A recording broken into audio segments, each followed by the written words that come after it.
And यहाँ पर शाह अपने बेबी एबी को समझा रही होती है कि तुम यहाँ पर ही बैठना, कहीं जाना मत, मैं अंदर डॉक्टर के साथ में बात कर आती हूँ। एबी यहाँ पर अपनी मम्मा को उस इंसिडेंट के बारे में बताने लग जाता है जिस वजह से यहाँ पर उसके हाथ में ये फ्रैक्चर आ गया।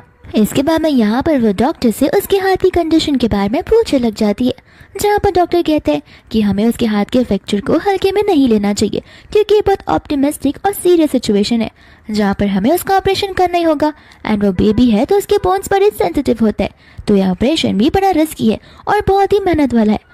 यहाँ पर शव ऑपरेशन करवाने के लिए रेडी थी, लेकिन जैसे यहाँ पर वो डॉक्टर की फीस सुनती है, वो फीस सुनकर बड़ी शॉक हो जाती है क्योंकि उसके पास में फिलहाल इतने पैसे नहीं होते एंड अगर वो इकट्ठा करने की भी कोशिश करेगी तो भी वो 5 लाख रुपीस नहीं जमा कर पाएगी। ए बेबी यहाँ पर डोर के थ्रू उन्हें बातें करते हुए देख रहा था। इसके बाद में हम यहाँ पर ओल्ड मैन को देखते हैं जिसका नाम वैंग होता है और साथ ही साथ हम हमारे मेन लीड को देखते हैं जिसका नाम चान होता है, जो कि यहाँ का चाइना का रिचेस्ट पर्सन होता है।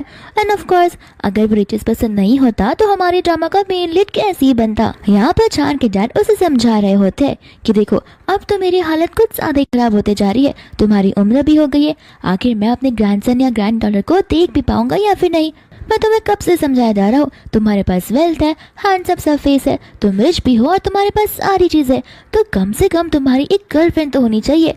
लेकिन क्या बात है, मुझे तो लगता है तुम्हें लड़के पसंद है।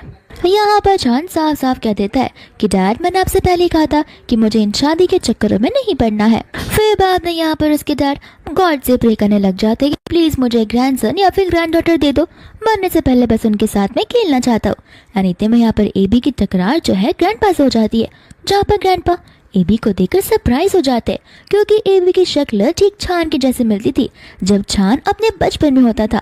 तो फिर यहाँ पर वो छान को कहने लग जाता है कि ये तो मेरे ग्रैंडसन जैसा दिख रहा है, लेकिन एबी इतने में वहां से भाग जाता है, जहाँ पर ग्रैंडपा उसे रोकने के लिए बोलते हैं, लेकिन छान उन्हें समझाता है कि आपके सर पर तो ग्रैंडसन का भूत ही चढ़ गया, चाइल्ड का ट्रैफिकिंग करना बहुत इलीगल काम है, मैं आपको ये करने नहीं दे सकता। लेकिन ग्रैंडपा यहाँ बड़े खुश थे क्योंकि उन्होंने बड़ी चालाकी से उसके हेयर की टुकड़े को ले लिया था। फिर वो अपने बेटे को पास बुलाते हैं एंड उनके हेयर का भी सैंपल ले लेते हैं। इसके बाद में तुरंत ही डीएनए टेस्ट करवाने के लिए कह देते हैं। फिर यहाँ पर सभी लोग टेस्ट का वेट करने लग जाते हैं। चान अपने डैड को समझाता है कि आप अपना टाइम वेस्ट कर रहे हो, आपकी फिजिकल हेल्थ के साथ साथ तो मुझे लगता है आपकी मेंटल हेल्थ भी खराब हो चुकी है। तो उसके डैड कहने लग जाते कि हाँ ये सब कुछ तुम्हारी वजह से ही हो रहा है और ऐसे भी